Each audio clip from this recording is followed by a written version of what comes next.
Здравствуйте, друзья!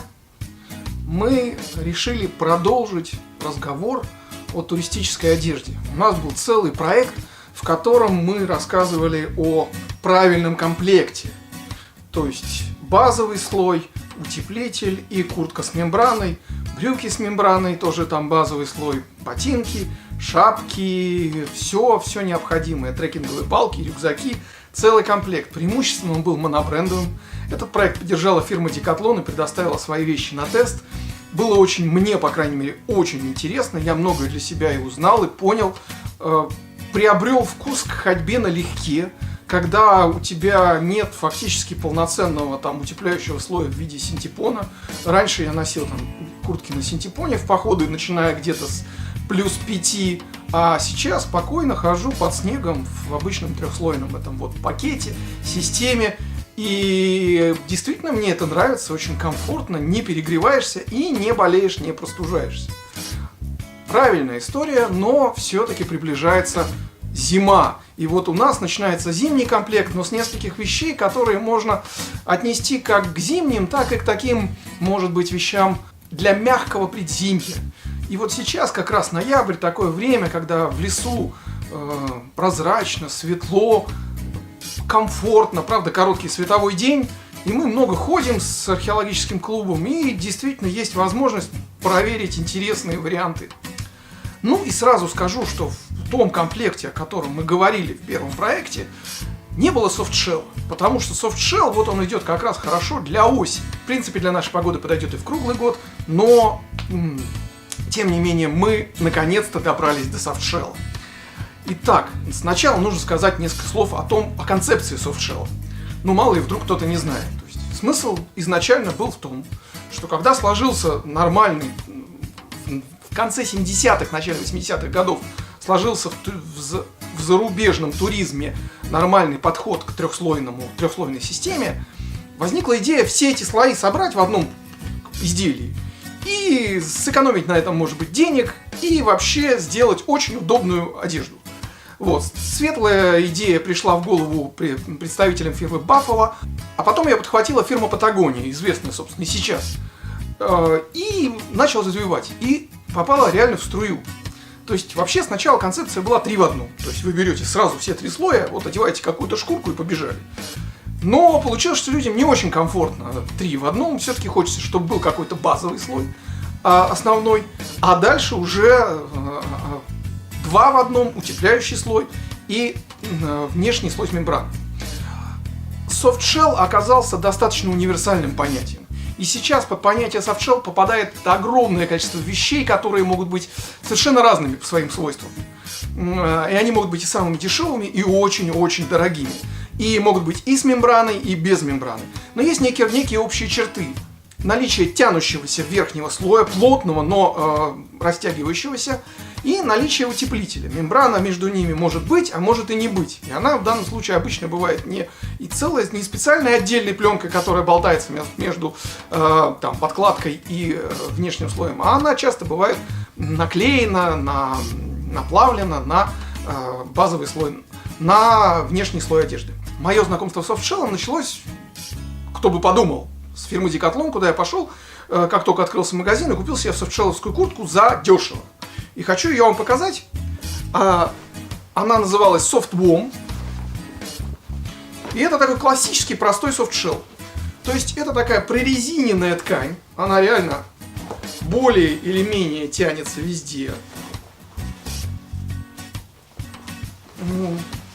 И нанесенный на нее утеплитель на спине и на плечах и в рукавах с верхней стороны. Для того, чтобы компенсировать отсутствие мембраны, сделаны были вентиляционные окошечки под мышками. И получается такая одежка очень и очень комфортная, но абсолютно непродуваемая. Хочу сказать, что ей уже, наверное, лет 5, никак не меньше. И почти нету никакого износа снаружи. Действительно оказался очень удачный вариант. Я его использую в экспедициях, где не нужно постоянно двигаться, да, где не находишься в этом спортивном ритме. Она не промокает, но не промокает очень странно, потому что, ну, в действительности швы не проклеены, конечно. Ну, во-первых, здесь это было бы очень сложно, а во-вторых, ну, это совершенно другая ценовая категория, по-моему, она стоила около 1000 рублей, как-то так, я дешево ее купил и очень-очень до сих пор доволен. Правда, была интересная история, когда, ну, в экспедиции в Карелию, подводная экспедиция и это поисковые работы, перезахоронение, торжественное перезахоронение бойцов, там работали поисковики, а мы лишь работали под водой, помогали им по периферии. И перезахоронение бойцов, мы все стоим, и стеной льет дождь. Просто вот, ну, я не знаю, несколько часов без перерыва сильнейший ливень, просто вот, ну, как в тропиках, только холодно, потому что Карелия. И при этом перезахоронение, да, то есть построение. Археологический клуб стоит еще, волонтерами помогает гостей организовать, правильно выстроить. Стоят, значит, поисковики в военной форме, захоронение, гроб, и никуда не двинешься. Все, ну, потому что это траурное мероприятие. И мне товарищ поисковик говорит, ну что, говорит, ты со своими супертехнологиями, наверное, не протекаешь. Мы тут все мокрые, у них обычная хабешка или горка, они все насквозь. А я стою, а у меня по этим швам потоки текут по спине и спереди, но я... Типа, да. Вот. Ну, так или иначе, в условиях, когда ты не потеешь интенсивно, она оказалась очень-очень классной. Сейчас, естественно, ее в продаже нет, но есть какие-то другие похожие модели. А представить для этой зимы я бы хотел очень необычную модель, которая как будто бы спустилась к нам с верхнего класса снаряжения. Эта модель называется Windwam 800 Hybrid. То есть, по сути своей, это гибридная куртка. Ну, давайте я ее просто покажу. Одену и покажу. Смотрите, какая интересная история. То есть, здесь по бокам классический софтшелл материал. Причем в основном на плечах и руках. То есть, это тянущийся материал. И я сейчас покажу, разверну его. Он еще и утепленный изнутри. С таким своеобразным начесом. То есть утепленный материал и стрейч материал верхний, плотный, который защищает от физических воздействий, от дождя, от всего, что может быть. Это на плечах. Тельце защищает утепленный слой. Причем история такая, что в основном действительно потери тепла идут через тело. И спереди, и сзади обычный синтепон, утеплитель, синтепоновая утепленная вставка. Естественно, сбоку сделаны утяжки, боковые карманы и удобные длинные рукава с петлями для больших пальцев. Да, дополнительно немножко даже греют. И еще здесь, опять же, без мембраны, ну а, собственно, куда ее здесь ставить под утеплитель? И для того, чтобы тело дышало, для того, чтобы влага отводилась полностью от руки и до бедра с каждой из сторон сделана очень и очень дышащая ткань. Реально очень сильно дышащая. Плюс дополнительные молнии, которые позволяют усилить вентиляцию под мышками. Я уже встречал подобные истории в каталогах снаряжения. Это называлось ISG, Insulated Shell Garment. Да, то есть комбинированная ситуация, где в софтшелл вставлена утепленная куртка. Стоила она скромных 260 евро. Как обычно, Decathlon спускает эти технологии к нам, простым людям, и стоит это 3500, то есть примерно 50 евро. Потери серьезные по разнице, вот я почувствовал, это только то, что там другой наполнитель. Прималофт или что-то еще, которое более качественное для утепления. А так, в принципе, то же самое.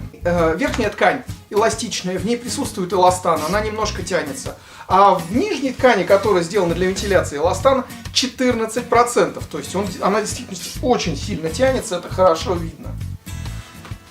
Что меня удивило, когда я стал смотреть, что предлагает делать в этой куртке Decathlon, я увидел, что они предлагают вот в этом ходить в походы зимой. Ну, что я сделал? Я взял да пошел.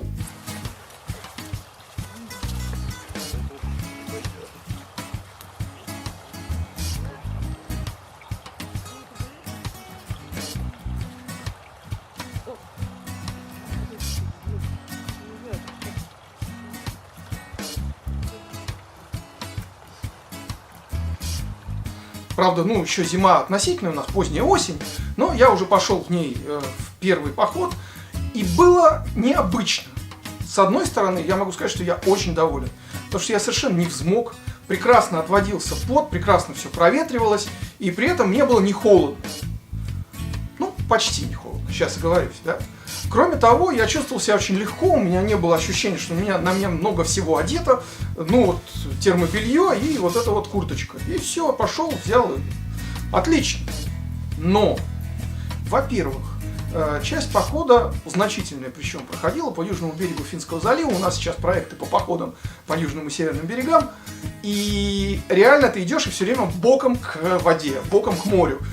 А поскольку здесь сделана вентиляция, в нее очень сильно задувает. И я все время чувствовал, что мне холодно по бокам. Это странное ощущение. Спереди, сзади тепло, а под мышками холодно. Кроме того, мы опоздали на поезд, и следующий был через 40 минут. Электричка помахала нам ручкой, и мы вышли на платформу, и 40 минут ждать. А мы разогретые с маршрута, и тут-то я понял, что мне реально, я начинаю задубевать. Но у меня был с собой волшебный пуховичок, о котором я делаю отдельное видео. Если оно уже вышло, я повешу его подсказочку здесь. И меня это очень спасло. Таким образом, идея сама ходить налегке в поход, где действительно маршрут быстрый, где нужно быстрое прохождение, мне очень нравится. Я готов. Мы много проводим однодневных походов, в которых такая вот куртка будет то, что надо. Но я с трудом себя могу представить, как я в этой куртке вечером перед костром сижу и потихонечку замерзаю. Потому что реально в ней будет холодно, в ней невозможно ночевать. Да? И кроме того, я не могу себе представить длительных перерывов в ней. Да? Мало того, если этот поход там, где сильный ветер, тоже будет, например, не очень комфортно. Какие здесь могут быть варианты? Прежде всего, берем с собой компактный пуховичок, рюкзак, и не переживаем, на всех перерывах или на биваке одеваем пуховик. Не вопрос, действительно хорошая идея. Или какая-то жилетка сверху. Пуховая, не пуховая, не обязательно. Вот. Задуло, одел сверху, и тебя уже не так сильно продувает. Но совершенно мне сложно представить в наших условиях себя вот в этом вот одежде в полноценном многодневном походе. Если вы выезжаете на турбазы и оттуда ходите по тропам, это тоже вот для горного какого-то туризма в межсезонье. Да, вполне, но в серьезную зиму с таким, конечно, ходить будет сложно. Еще один существенный момент – это водостойкость. Мы попадали, естественно, под легкий дождь и легкий дождь с легким снегом. Нигде она не промокала. Но сильного дождя, конечно, такая ткань без мембраны, особенно вот здесь вот, где высокая эластичность и воздухопроницаемость, она не выдержит. Да? То есть, если вы идете, например, в поход, то, наверное, с собой нужно брать плащ или пончо. Я бы советовал пончо, потому что вещь намного более удобная. Вот такие истории. В действительности это какой-то новый взгляд, какая-то необычная история. Сейчас очень много с софтшеллом экспериментов, есть вставки разной плотности, разных материалов, с мембраной, без мембраны. И Decathlon тоже сюда влился, при этом предоставляя нам с вами достаточно демократичную цену для снаряжения. Вот, понравится, по крайней мере, интересно попробовать. А станет ли она второй шкуркой? Буду ли я носить все время? Посмотрим. Вот такая история. До встречи в поле. Это вопрос о том, что нужно брать в однодневный поход. Смотрите, что мы нашли у одного мальчика в рюкзаке. Ужас.